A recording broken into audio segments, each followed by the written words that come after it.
Central bank क्या है? Apex institution है मॉनेटरी एंड बैंकिंग सिस्टम का। मॉनेटरी मतलब पैसों से लेन देन जितने भी एक्टिविटी हैं उन सब का वो अपेक्स इंस्टीट्यूशन है, मेन इंस्टीट्यूशन है। इंडिया में आरबीआई है, रिजर्व बैंक ऑफ इंडिया।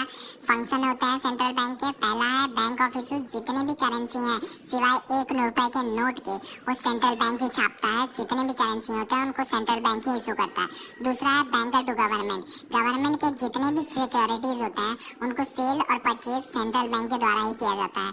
तीसरा है बैंकर बैंक एंड सुपरविजन। मतलब क्या, इंडिया में जितने भी कॉमर्शियल बैंक हैं सबको मॉनिटर करना और सुपरवाइज करना सेंट्रल बैंक का ही काम है। इन्फ्लेशन के टाइम पे क्या करना है, डिफ्लेशन के टाइम पे क्या करना है। चौथा पॉइंट है custodian of national reserve of international currency. इसका मतलब है कि जब एक्सपोर्ट इंपोर्ट होता है तो जो फॉरेन एक्सचेंज के पेमेंट होते हैं वो सेंट्रल बैंक के द्वारा ही किए जाते हैं।